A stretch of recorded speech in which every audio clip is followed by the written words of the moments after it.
믿음으로 주님이 주신 말씀을 나누도록 하겠습니다. 기도하겠습니다. 주님, 오늘 또 주님의 말씀 앞에 우리가 나왔습니다.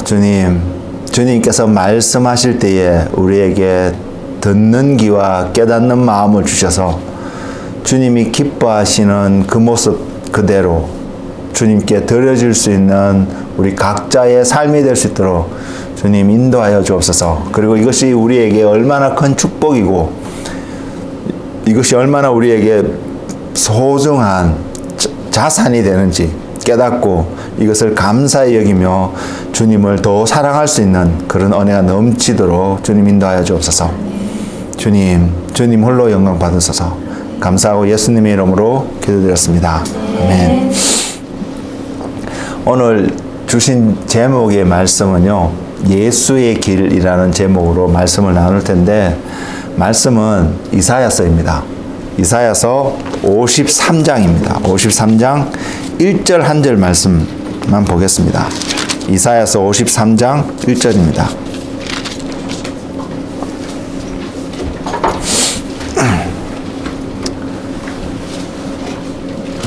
이사야서 53장 1절입니다.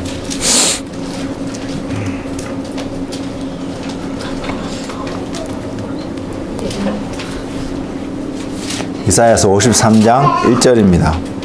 제가 가지고 있는 성경은 1033페이지인데 여러분이 갖고 있는 성경은 정확하게 어떨지는 모르겠습니다. 요즘은 워낙 성경의 번역본도 다양하게 나오고 있고 이 편집되어서 나오는 성경의 장수, 쪽수가 어떻게 될지 저도 잘 모르겠는데 어쨌든 제가 갖고 있는 성경은 1033페이지이고요. 이사야서 53장 1절입니다. 제가 봉독하여 드리겠습니다. 우리가 전한 것을 누가 믿었느냐? 여호와의 팔이 누구에게 나타났느냐? 아멘. 이 말씀을 통해서 하나님께서 우리에게 무엇을 전하려고 하시는지 이해되어지고 깨달아지는 은혜가 저와 여러분에게 충만하기를 기도하고요. 그걸 통해서 제가 늘 말씀드리지만 소망하는 것은, 간절히 바라는 것은 우리 모두가 누구보다도 하나님을 사랑할 수 있는 그러한 한 사람이 되기를 원합니다.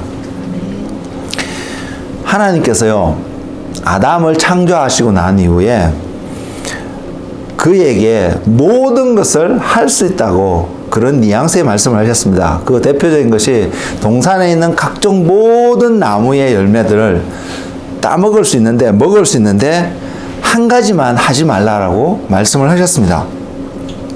그리고 우리가 잘 알고 있듯이 그 나무의 이름이 선악을 알게 하는 나무였습니다. 그 나무의 열매를 따먹지 말라고 주님이 분명히 말씀하셨습니다. 그 나무의 이름을 통해서 우리가 알 수 있듯이 그 나무의 특징은요, 그 열매의 특징은 그것을 먹게 되면 무엇을 우리에게 주어지냐면 무엇이 선이고 무엇이 악인지 선악을 알 수 있는 그러한 어떤 능력이 주어집니다. 어떤 것이 주어집니다. 그래서 우리가 분명히 선과 악을 이렇게 표현할 수도 있을 것 같은데 구별할 수 있는 어떤 능력이 우리 안에 주어지는 것입니다. 여러분 근데 한번 생각해 보셨나요? 왜 하나님은 우리에게 이 선악과를 따먹지 말라고 할까요? 선악을 알게 하는 나무 열매를 보면 무엇이 선이고 무엇이 악인지 분별할 수 있는 어떤 능력을 주는 것 같은데 왜 하나님은 우리에게 그것을, 우리라기보다 아담에게, 사람에게 그것을 따먹지 말라고 하셨을까요? 왜 하나님께서는, 다시 다른 모습으로 질문하면 왜 하나님께서는 선과 악을 아는 일을 우리에게 금지하셨을까요? 따먹지 말라고 하셨으니까 하나님이 우리가 선과 악을 아는 일을 원하지 않았다라고 우리는 분명히 말씀드릴 수 있는 것 같습니다. 그렇죠? 근데 왜 이렇게 표현을 하시며 이렇게 말씀하실까요? 그리고요, 선악을 알게 한 나무의 열매를 따먹고 난 이후에 아담이 그것을 먹고 난 이후에 하나님께서 하신 표현이 있습니다. 그 표현의 말씀이 창세기 3장 22절에서 24절에 있는데 제가 그것을 읽어드리겠습니다.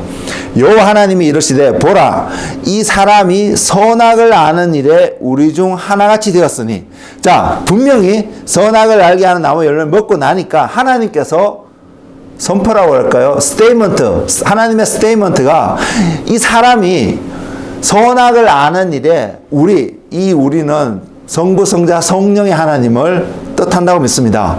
성부, 성자, 성령과 같이 선악을 아는 일에 우리와 같이 하나가 되었다고, 같은 어떤 그 영역에서 같은 어떤 존재가 되었다라고 표현하고 있는 하나님의 모습을 볼 수 있습니다. 되었으니 그가 그의 손을 들어 생명나무도 따먹고 영생할까 하노라. 자, 선악과를 따먹기 전에는 하나님께서 동산에 있는 모든 나무의 열매를 먹고 선악과만 먹지 말라고 하셨는데, 이제 선악과를 따먹게 되니까 반대로 하나님께서 염려라는 표현이 맞을지 모르겠지만 그런 표현의 한 말씀이 있는데, 그가 손을 들어 생명나무 열매도 따먹고 영생할까 하노라. 이 하나님의 마음속, 이 글 속에서, 이 말씀 속에서 하나님이 아담이 선악과를 따먹고 난 이후에 생명나무의 열매를 먹지 않기를 원하는 마음이 있음을 우리는 분명히 알 수 있습니다. 그리고 하나님께서 말씀하시기를 그 다음 절에 여호와 하나님이 에덴 동산에서 그를 내보내어, 이 두 구절의 문장 속에서 우리가 발견할 수 있는 한 것은 아담이 생명나무의 열매를 따먹을 수 있기 때문에 에덴 동산에서 내보내시는 하나님의 모습을 우리는 분명히 볼 수 있습니다.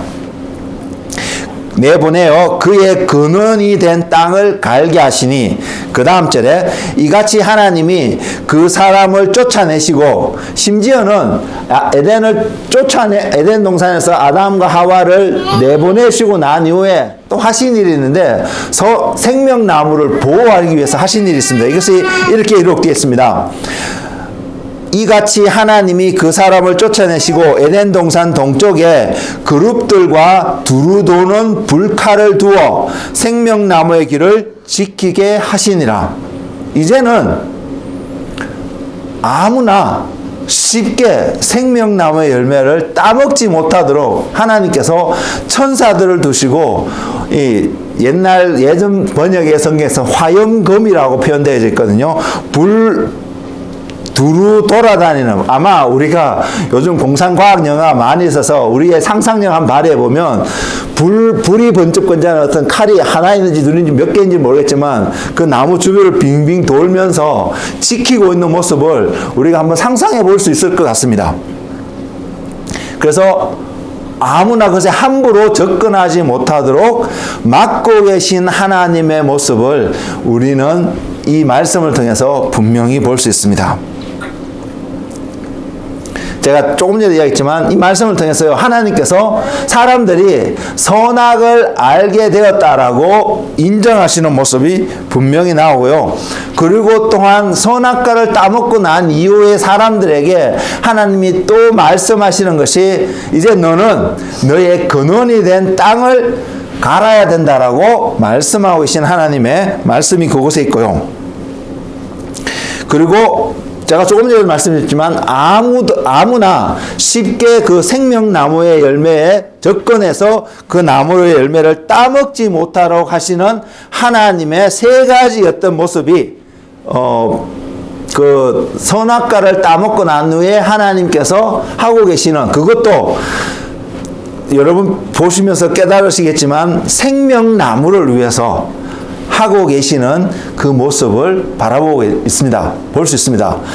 오늘을 산 우리들에게 하나님이 던지시는 한 메시지는요, 생명나무의 열매를 먹어야 될 것을 분명히 말씀하고 있습니다.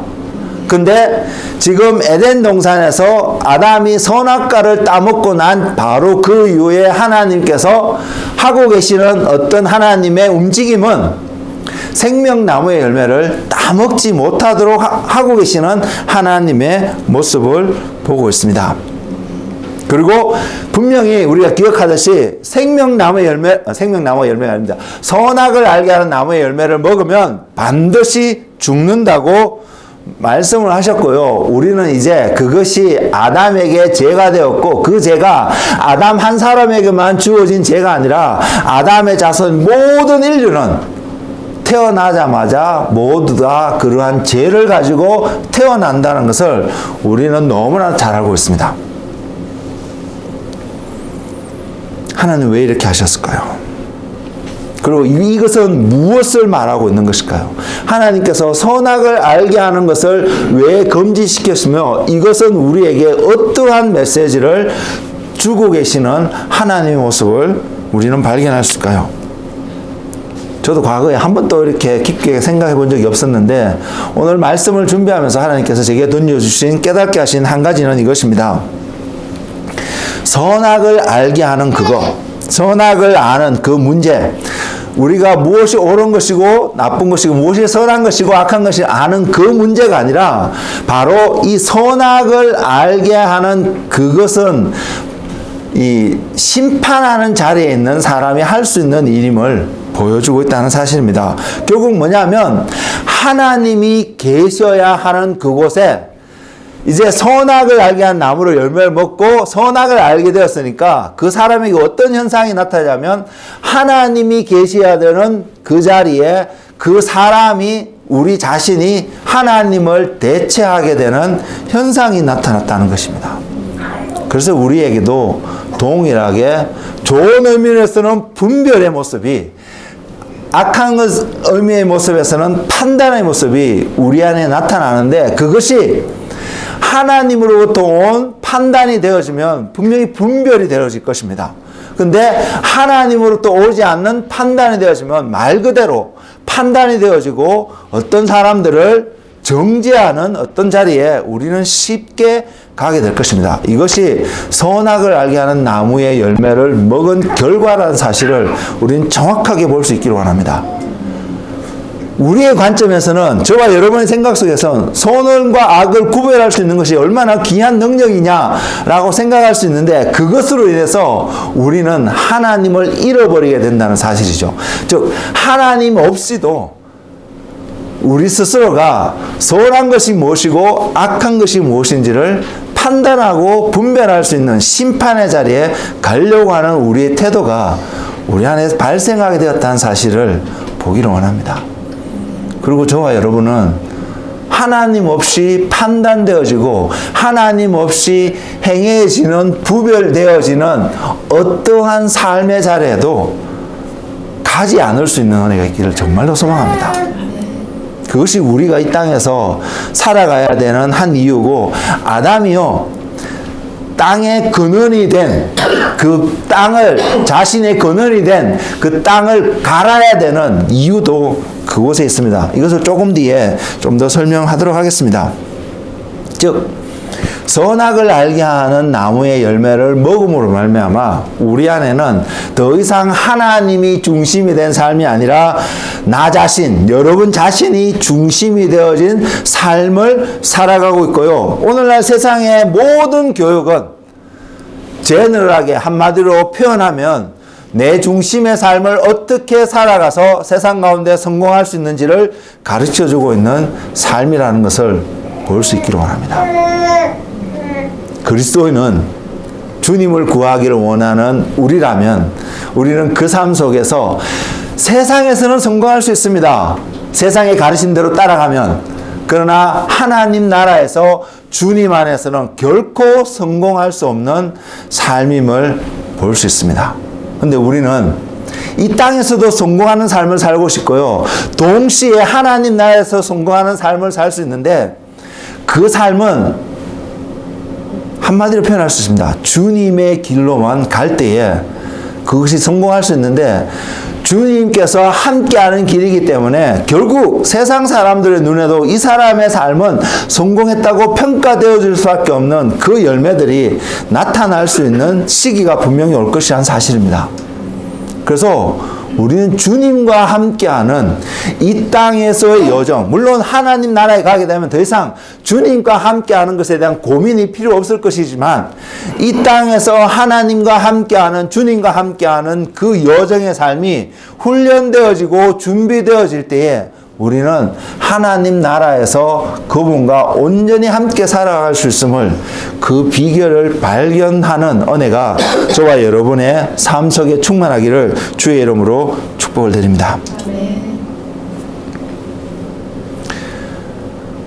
에덴 동산에서 쫓겨난 아담에게요, 새로운 사명이 부여되었습니다. 그것이 뭐냐면 하나님께로 돌아가야 하는 것입니다. 그 하나님께로 돌아가야 되는 것을 보여주시기 위해서 하나님은 그에게 가죽 옷을 지어 입히셨습니다. 그리고 또한 그에게 명령하신 그 한 명령이 뭐냐면 그의 근원이 된 땅을 갈도록 하셨습니다. 그래서 아담이 그의 근원이 된 땅을 갈 때에 또한 사람인 우리가, 그의 후손인 우리가 그 땅을 가는 삶을 살아갈 때에 우리의 삶에는 어떠한 열매가, 어떠한 결과가 나오면 돌이키게 됩니다. 하나님으로부터 떠난 것이 범죄함이라는 것을, 그것이 죄악이었다는 것을, 하나님을 기억하지 못하고 하나님을 인식하지 못하고 살아갔던 그 삶이 죄악이었다는 것을, 다시 말하면 예수님을 믿지 못하고 살아가는 삶이 죄였다는 것을 깨닫고 돌이킬 수 있는 삶이 주어질 것입니다. 그리고 또 하나는 그렇게 돌이켜지면서 하나님을 볼 수 있는 은혜가 주어지기 때문에 우리가 세상에서 구별되어지고 거룩한 삶이 무엇인지를 깨달아 알고 그 삶을 갈망하고 갈급해하고 살아가고자 하는 그 열정이 저와 여러분 삶 속에 분명히 나타날 것입니다.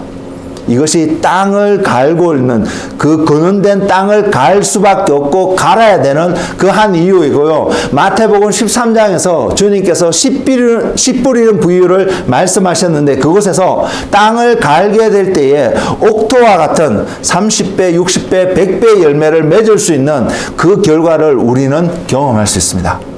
저는 이런 은혜가 저와 여러분 삶 속에 충만하기를 소망합니다. 그리고 왜 돌아가야 되냐면, 우리가 지금에 와서 알게 되는 것은 아담은 선악과를 먹는 것이 아니라 생명나무의 열매를 먼저 먹어야 했던 부르심이 있던 사람이었거든요. 근데 그 순서가 바뀜으로 해서 생명나무의 열매를 먹지 못했기 때문에 그 나무의 열매를 먹을 수 있는 자리로 돌아가야 했습니다. 우리는 그렇게 부르심을 입고 있다는 사실입니다.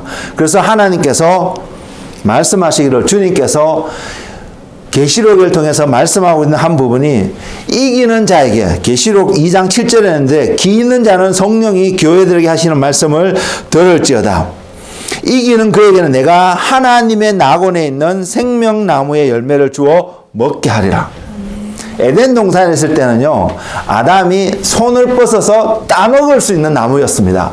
근데 에덴 동산에서 쫓겨나게 된 아담과 그 사람의 후손들, 우리 모두는 이제는 우리가 손을 뻗어서 따먹을 수 있는 나무가 아니라는 사실입니다.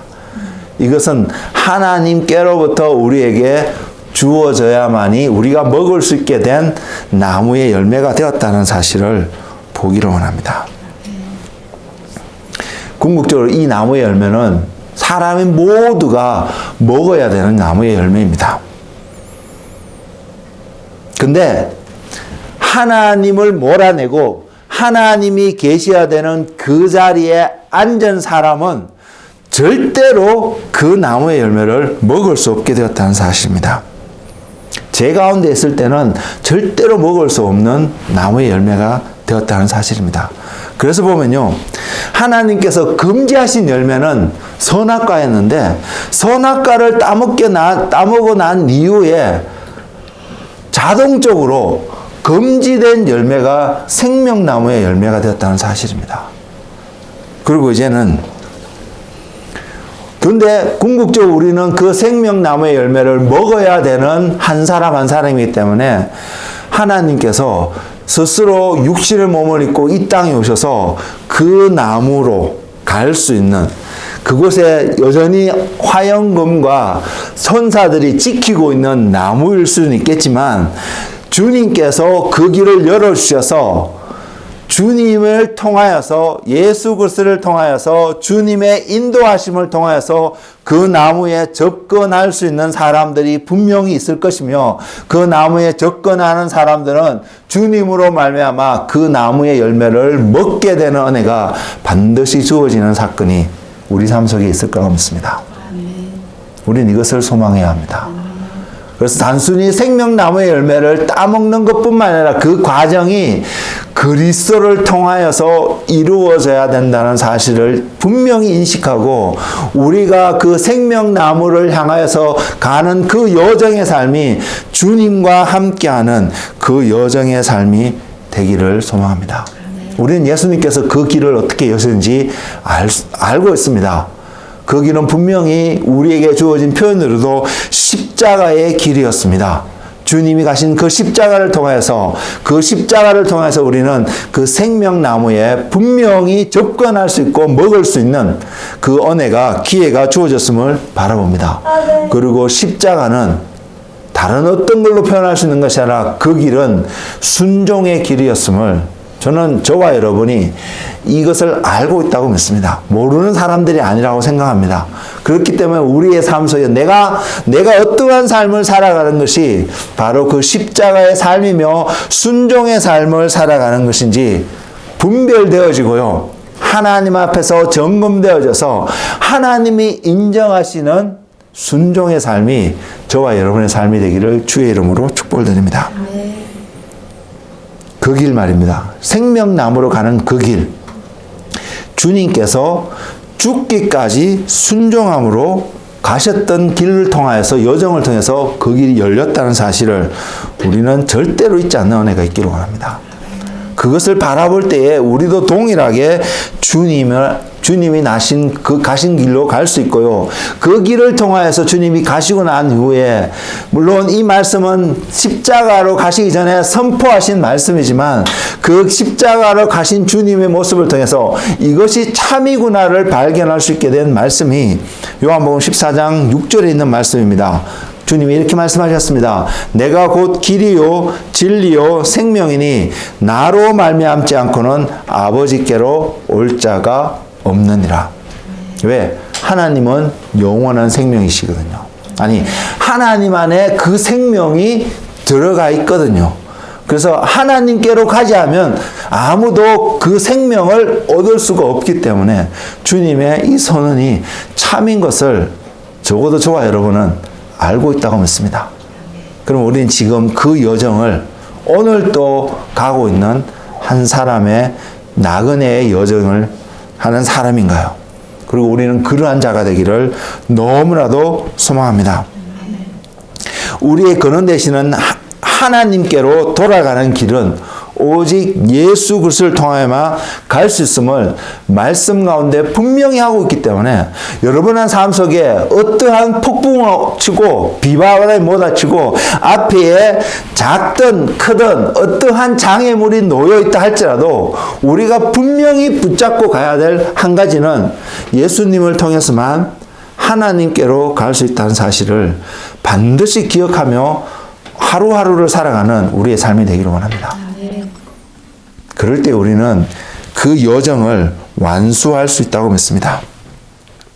그래서 그분 자신이 오셔서 그분 자신이 길이시며 그분 자신이 진리시며 그분 자신이 생명이신 것을 정확하게 우리에 보이셨습니다. 그래서 그 예수님을 바라보니까 길이신 예수님, 진리이신 예수님, 생명이신 예수님을 바라보니까 적어도 사도 요한이 보니까 이런 고백을 할 수 있습니다. 어떤 고백이요? 아버지의 독생자의 영광이고 은혜와 진리가 충만하신 모습이었다는 것을 그 주님을 본 자는, 길이신 예수님, 진리이신 예수님, 생명이신 예수님을 본 자는 이 고백을 할 수밖에 없다는 것입니다. 우리의 입술에 그 고백이 나오고 있나요? 사도 요한은 그 고백을 한 사람입니다. 그래서 이 말씀이 요한복음에 기록될 수밖에 없었다는 사실입니다. 우리도 동일하게 그 고백이 끊이지 않고 나올 수 있는 하나님의 자녀이고 하나님의 사람들이 되기를 소망합니다. 진리 대신 길 대신, 생명 대신 예수님을 발견하고 볼 수 있는 은혜 말입니다. 이것은 여러분이 무엇을 노력하고 여러분이 가진 모든 것으로 나누어 놓는다라고 얻을 수 있는 길은 분명히 아닙니다.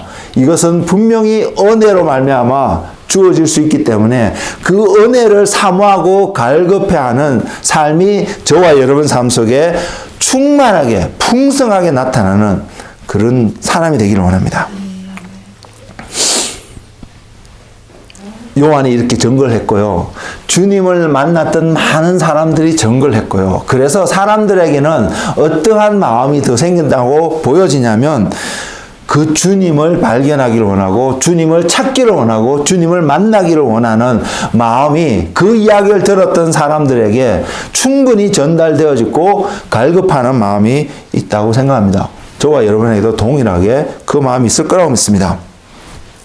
그래서 예수님이 이 땅에 오셨을 때도 많은 사람들이 이분이 메시아일까? 이분이 바로 그 사람인가 싶어서 그 바로 하나님, 생명 대신 진리 되시고 길 되시는 그 하나님을 발견하고자 하는 그 마음 때문에 많은 사람들이 또한 주님께로 나와왔다고 생각을 합니다.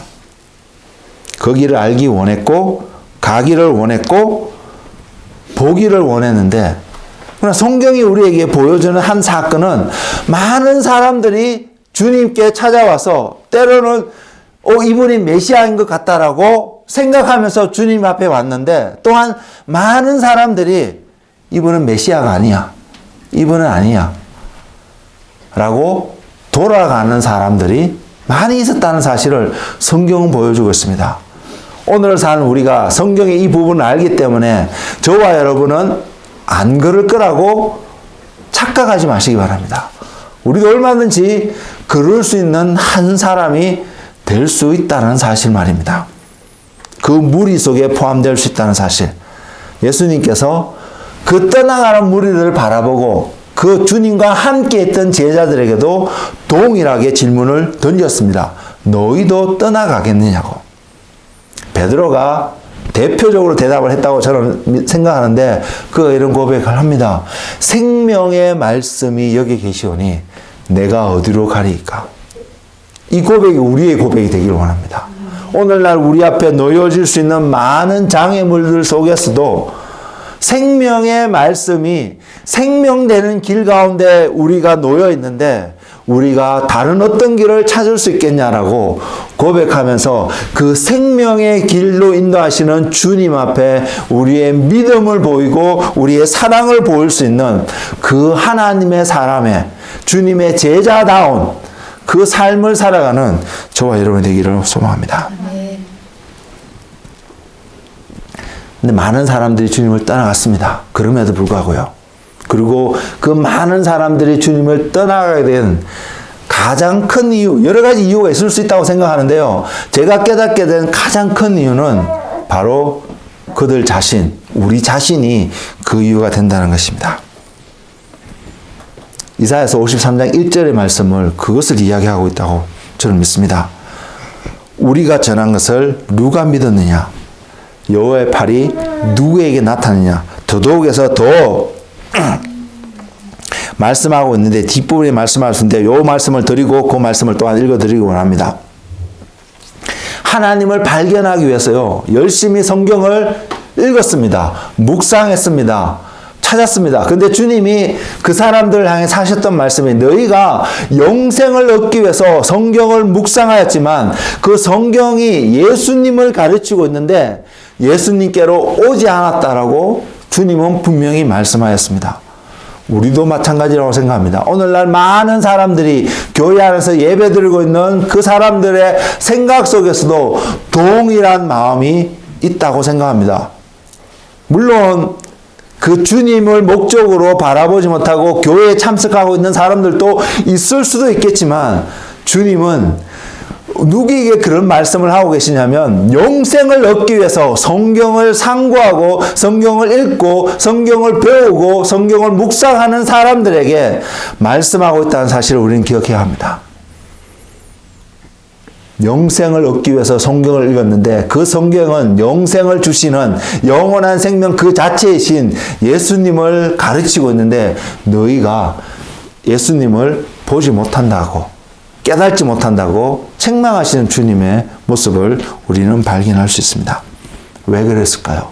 왜 그 사람들은 깨닫지 못했을까요? 그리고 만일 우리가 깨닫지 못하고 있다면, 그것을 보지 못한다면 저와 여러분 왜 그러한 상태에 놓이게 되었을까요? 우리의 생각과 우리의 마음이 무엇이 들어있길래, 무엇으로 채워져 있길래 영생을 원하고 주님을 얻기를 원하는 마음이 있음에도 불구하고, 말씀이 주님을 가르치고 있음에도 불구하고 우리가 깨닫지 못한다면, 보지 못한다면 우리의 마음은, 우리의 삶은 무엇으로 채워져 있기에 우리는 보지 못하게 되었을까요? 도마도 동일한 질문을 주님께 했습니다. 또한 빌립도 주님께 동일한 질문을 했습니다. 그때 주님께서 분명히 하신 말씀은 이것이었습니다. 나를 본 자는 아버지를 보았다고요.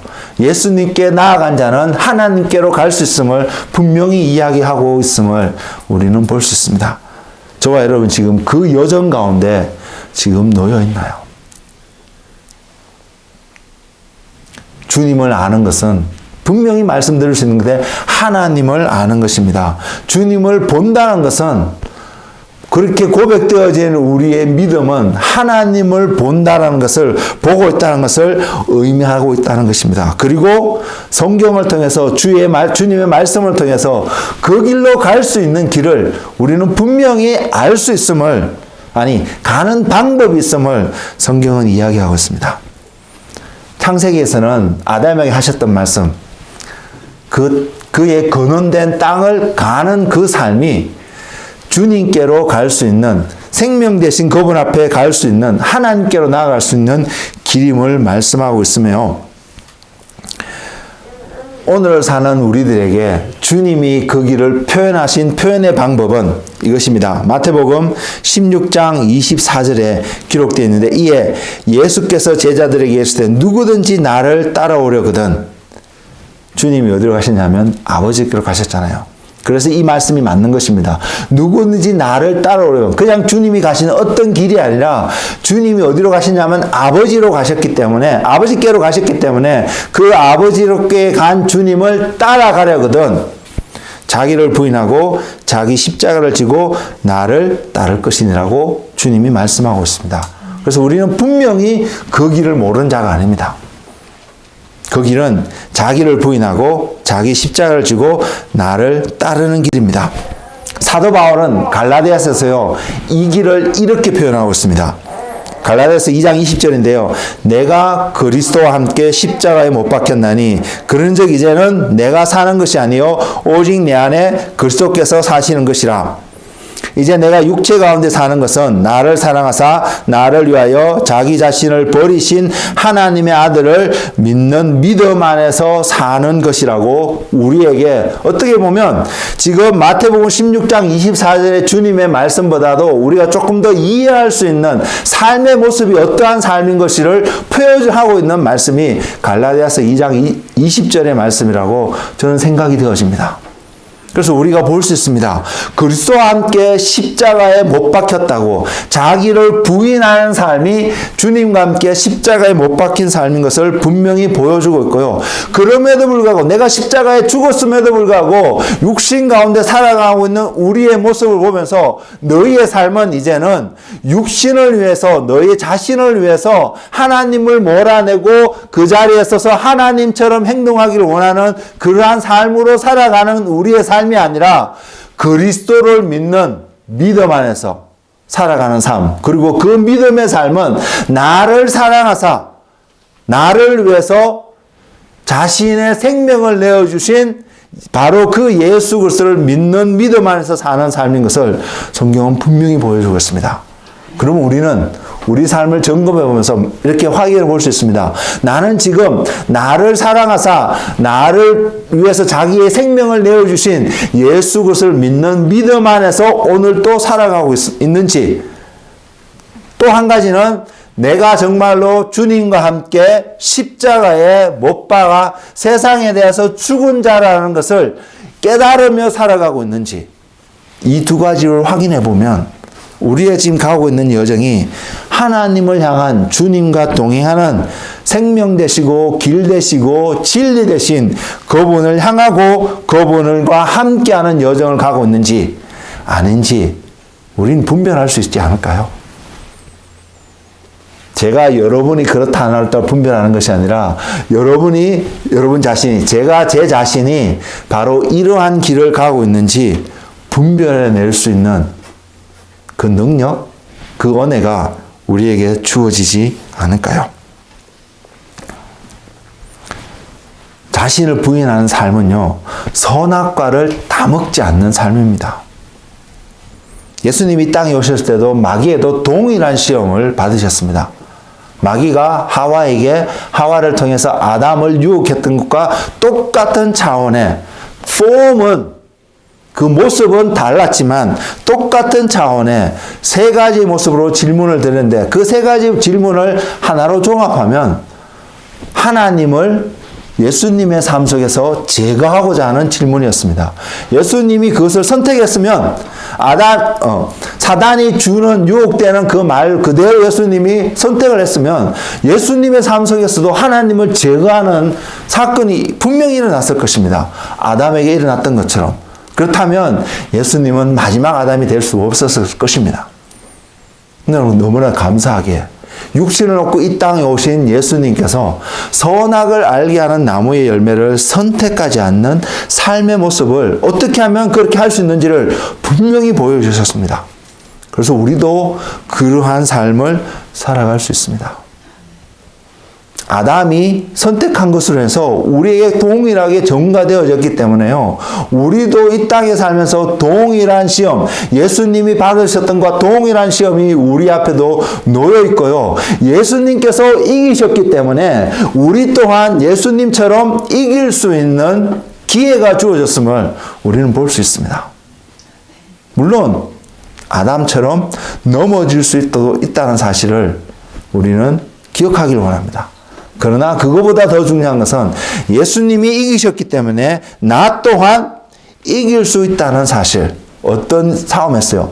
육신의 그 욕망, 갈망, 내가 중심이 되고 내가 주인이 되어서서 이 땅에서의 내 삶을 내 임의대로 살아가기를 원하는 그러한 욕망. 하나님이 나의 왕이심에도 불구하고 주님이 나의 주인이심에도 불구하고 그것을 무시하고 내가 주인인 것처럼 살아가기보다 하는 그 욕망 가운데 우리도 얼마든지 살아갈 수 있음을 성경은 보여주고 있습니다.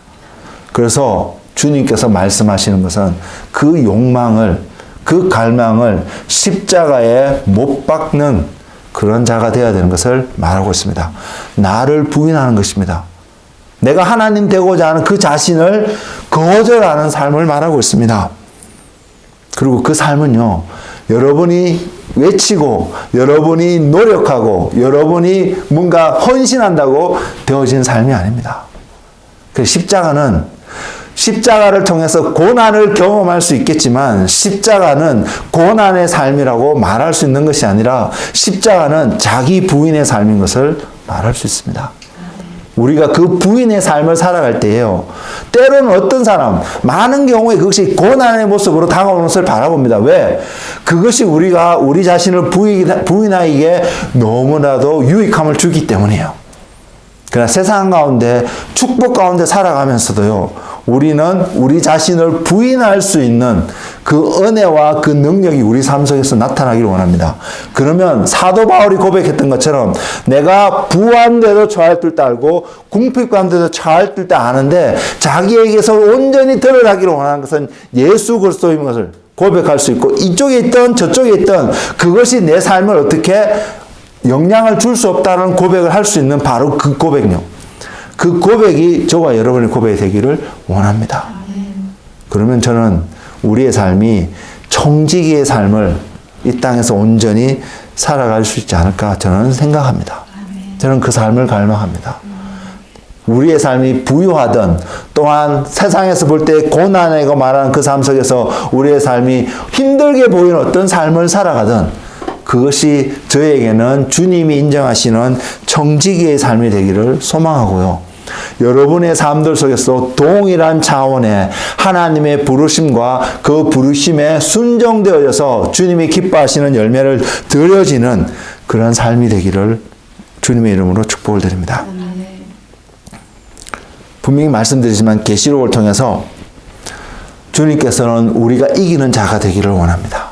그러기 위해서는 주님이 하셨던 삶, 말씀을 통해서 사단의 계략을 물리치셨던 것처럼 말씀을 통해서 우리가 또한 그 유혹을 뿌리칠 수 있는 그러한 은혜의 삶이 되어지고 그 삶은 바로 환경과 여건에 상관없이 온전히 하나님을 신뢰하는 믿음의 삶으로 우리 삶 가운데 드러나게 될 것입니다.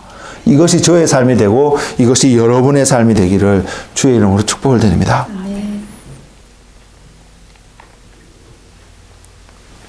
선과 악을 분별하게 된 그 일 자체가 죄악이라기보다는 그것을 분별하게 자리에 가 있는 그 마음과 우리의 태도가 죄있음을 온전히 깨닫고 정말로 우리는 그 자리에 가지 않는 그러한 겸손함의 모습이 주님을 바라보는 모습이 우리의 모습이 되기를 원합니다.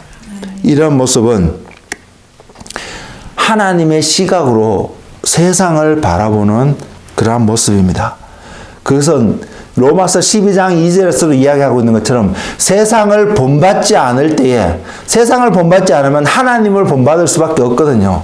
그래서 하나님을 본받은 삶, 위의 것을 생각하는 삶, 땅의 것을 바라보지 않고 하늘의 것을 바라보고 하나님 나라를 소망하는 그 마음이 우리 안에 충만하게 되어질 때에 우리에게 보여진 모든 세상의 어떤 사건들, 어떠한 일들이 이것이 하나님의 시각으로 보여줄 수 있음을 보기를 원하고, 그래서 우리의 눈이 하나님의 눈과 일치되어져서 주님이 그러셨던 것처럼 아버지께서 보시는 것을 볼 수 있는 우리의 눈, 하나님이 말씀하시는 것을 우리가 이야기할 수 있는 우리의 입술, 하나님의 마음이 우리 안에 있어서 그 마음이 표현되어지고 나타나는 우리의 삶이 되기를 저는 소망합니다.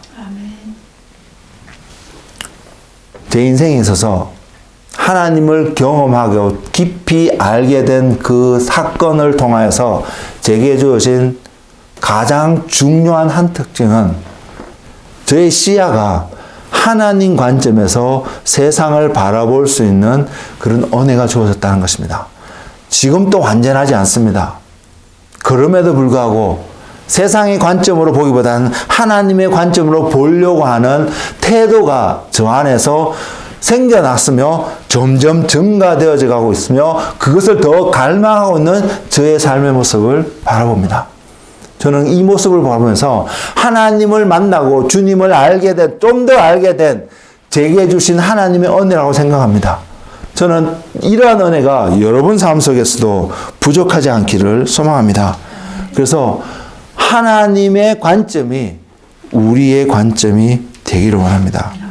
그렇게 보면 십자가를 지고 간다는 것은 결국 믿음의 삶을 말하고 있습니다. 하나님을 신뢰하는 삶을 말하고 있습니다. 왜? 세상에서는 돌을 던지는 삶이거든요. 이것이 바로 사도 바울이 이야기했듯이 제가 조금 전에도 언급했듯이 우리가 육체 가운데 사는 것은 나를 사랑하사 자기를 버리신 하나님의 아들을 믿는 믿음 안에서 사는 삶인 것을 분명히 보여주고 있습니다. 십자가를 지고 가는 사람들 중에요. 십자가를 지고 가야 된다는 것을 알기 때문에 십자가를 지고 가고자 하는 열정이 우리 안에 있을 수 있거든요. 그래서 무엇이 주어지는 이것이 십자가일까? 그것이 주님이 내게 주신 십자가일까? 라고 지고 갈 수 있는 모습이 우리 삶 속에 분명히 나타날 수 있는데요. 그것이 하나님을 향한, 주님을 향한 믿음이 없이 내가 이것을 해야 됐다고 생각하는 어떤 의무감 속에서 여러분 그것을 가게 된다면 시작은 할 수 있을지도 모르겠습니다만 여러분 그 길을 완주할 수 없음을 볼 수 있는 눈이 있기를 원합니다. 결국은 십자가의 길을 가는 그 사람은 하나님을 향한 신뢰의 믿음의 마음을, 그 삶을, 상태를 가지고 있을 때에 십자가를 온전히 질 수 있고 그 짐, 지었던 짐을 여러 가지 많은 우여곡절이 그 여정 속에 있을 거라고 분명히 생각합니다. 그럼에도 불구하고 완주할 수 있는 은혜가 그 사람 속에 있을 것입니다. 근데 그러지 못하면 어떠한 표현을 할 수 있냐면 그 표현을 이사야서 53장 3절과 4절에서 나와 있거든요. 제가 그것을 한번 읽어드리겠습니다. 시작도 할 수 있는데 완주하지 못하게 되는 사람들이 나타낼 수 있는, 표현할 수 있는 십자가를 향해서 말하는 표현입니다. 그는 멸시를 받아 사람들에게 버림받았으며 강고를 많이 겪었으며 질곤을 아는 자라 마치 사람들이 그에게서 얼굴을 가리는 같이 멸시를 당하였고 우리도 그를 귀히 여기지 아니하였도다. 그는 실로 우리의 질고를 지고 우리의 슬픔을 당하였거늘. 이것이 현실이고 이것이 팩트이고 진리였음에도 불구하고 사람들, 우리는 어떻게 생각하냐면 우리는 생각하기를 그는 징벌을 받아 하나님께 맞으며 고난을 당한다 하였노라. 이러한 삶을 보여주는 한 대표적인 인물이 예수님의 12제자 가운데 있었던 가룟 유다의 삶이 아니었을까요? 전 충분히 가룟 유다의 생각 속에 이러한 생각이 있었다고 생각합니다. 예수님을 보고 예수님 앞에 나타난 어떤 사건들, 어떤 현상들을 바라보며 이분이 정말로 하나님이 보내신 메시아라고, 또한 말씀을 통해서 이분의 것을 확인되어지는 어떤 모먼트도 있었는데, 그것이 주님을 향한, 주님이 손가락질 받고 주님이 채찍에 맞고 주님이 핍박받는 사람들로부터 이야기되어지는 어떤 이야기를 듣고 그의 마음속에 갈등이 있지 않았을까요? 과연 이분이 메시아 맞을까? 분명히 성경은 이야기하고 있거든요. 사람들이 예수님에 대해서 수근수근 거렸다고요. 그 수근거림 속에서는 메시아일까 아닐까? 어떤 사람은 메시아가 맞다라고, 어떤 사람은 아니야라고, 이것이 성경에 기록되어 있습니다. 그 이야기를 들었던 가룟 유다, 그 이야기를 듣게 되는 우리들 안에 얼마든지 그 갈등의 요소들이 생길 수 있음을 저는 바라봅니다. 여러분 어떨까요? 그럴 때에 우리는 베드로와 같은 선택을 하는 사람이 될 수 있을까요? 가룟 유다와 같은 선택을 하는 사람이 될까요? 우리의 마음은 어떤지, 우리의 소망은 어떤지 알 수 있습니다. 우리의 소망이 이것을 말하고 있는 것이란, 나는 오늘을 살아가는 나는, 내가 하나님을 바라보고 믿고 있다고 말하는 나의 신앙은, 믿음은, 과연 그 믿음은 가룟 유다의 삶으로 결과를 짓게 될든지 베드로의 삶으로 결과를 짓게 되는지, 우리의 믿음의 상태에 따라서 그 결과가 나올 거라 생각합니다. 분명히 고백하고 분명히 권면드리는 것은 우리는 베드로의 결과와 같은 그런 믿음이 나오기를 원합니다. 주님을 끝까지 신뢰할 수 있는, 넘어지는 순간이라도 다시 주님을 바라보고 주님을 향하여서 자기 자신을 쳐서 복종하는 그런 은혜가 우리에게 있기를 원합니다. 이사야서 53장 3절에서 5절 사이 보여지는 그러한 마음을 우리가 갖고 있다면 우리는 절대로 주님의 길을 완주하지 못합니다. 결국 자기 부인의 길, 십자가의 길을 가는 그 길의 답은 하나님을 향한, 주님을 향한 우리의 믿음이 그 길을 갈 수 있습니다. 히브리서에서는 그렇게 표현하고 있습니다. 믿음의 주요, 우리를 온전케 하시는 이를 바라보라고 말입니다. 예, 우리가 주님을 바라보지 않으면, 그분을 신뢰함으로 오늘 또 붙잡지 않으면 우리는 우리 앞에 놓여있는 장애물을 온전히 넘어가지 못할 것입니다. 그러면 우리는 실패하는 자가 될 수 있습니다. 저는 그러한 어리석음이, 불행한 일이 우리 삶 가운데 없기를 소망합니다. 그래서 오늘 또 주님을 붙잡고 주님을 향한 우리의 믿음을 표현하고, 바로 그 믿음은 바로 주님을 향한 우리의 사랑의 고백일 수밖에 없음을 깨닫게 됩니다. 그 고백이 우리의 것이 되기를 원합니다. 그럴 때 하나님은 우리에게 더 큰 하늘의 은혜로 부으셔서 하나님을, 주님을 더 사랑할 수 있는 한 사람이 되게 하여 줄 것입니다. 그분을 알지 못하면 사랑할 수도 없고요. 그분을 사랑하게 되면 그분을 더 알 수 있는 자리에 부르신 주님의 부르심 앞에 오늘 또 순종함으로, 겸손함으로 하나님 앞에 드려지는 산 제물의 한 사람이 되기를 주의 이름으로 축복을 드립니다. 사도 바울이 그런 삶을 살았습니다. 자기가 열심히 복음을 위하여서 살았지만 자기 자신을 또 여전히 쳐서 복종하는 삶을 살았습니다. 왜? 끝까지 주님이 주신 그 삶의 여정을 믿음으로 완수하기를 원했기 때문입니다. 누구보다도 고난을 받았던 한 사람이 사도 바울입니다. 그는 고린도에 있는 교인들에게 그런 고백을 합니다.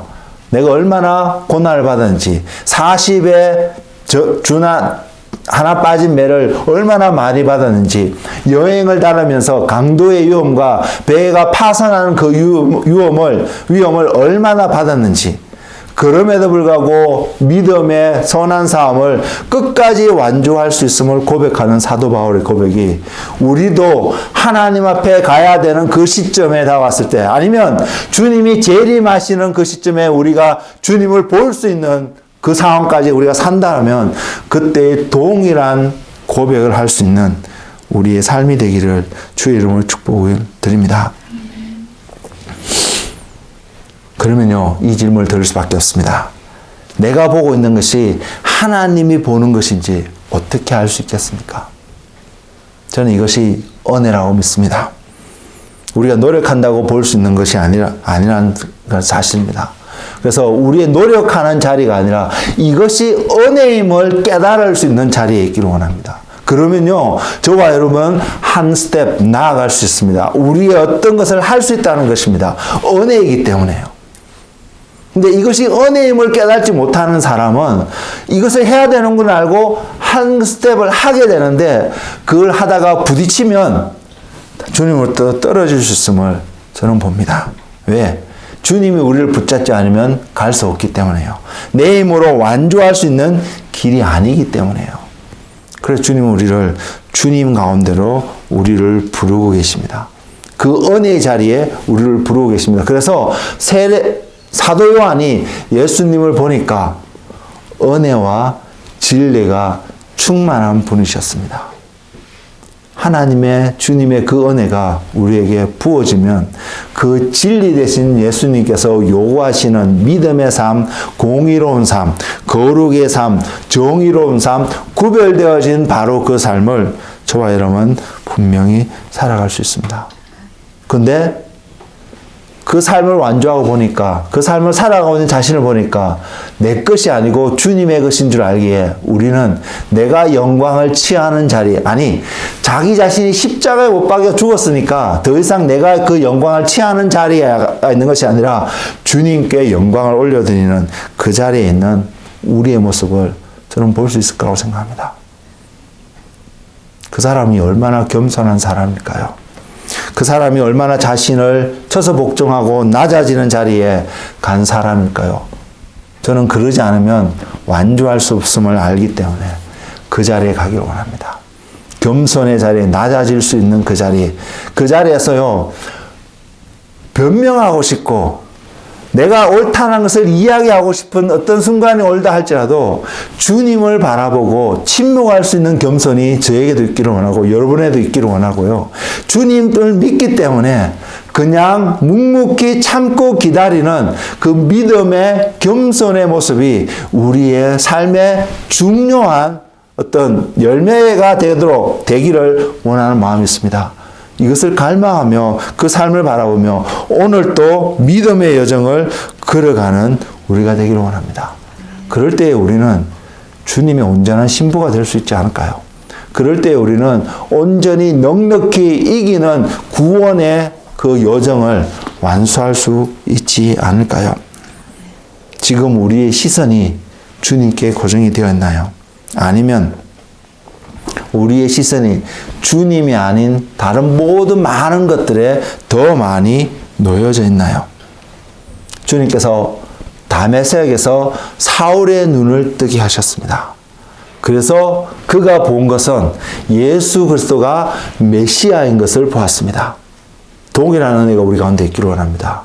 우리의 상황 속에서 눈을 떠서 예수님이 진리이고 예수님이 생명이고 예수님이 길인 것을 보고 내가 그 예수님을 붙잡고 가고 있는 그 모습을 볼 수 있는 눈이 우리에게 있기를 소망합니다. 그것을 깨닫고 난 사울은 바울이 되었어서 담대히 선포한 것이 이것이었습니다. 예수님이 메시아였다고. 예수님이 길이었다고. 예수님이 바로 과거부터 하나님께서 약속하여서 보내주신 바로 그분이었다고요. 우리도 그런 자가 되기를 원합니다. 우리도 그 눈을 갖고 주님을 발견하기를 원합니다. 근데 주님이 없다라고 느껴지면 또한 아무리 선하게 보일지라도 포기할 수 있는 그런 결단이 우리에게 있기를 원합니다. 그럴 때 우리는 우리의 모습은 믿음의 길을 걸어가는 한 사람의 모습이라고 저는 분명히 말씀드릴 수 있습니다. 말씀을 마무리하겠는데요. 저는 우리 모두가 걸어가는 그 길이 온전히 자기 부인의 길이 되기를 소망합니다.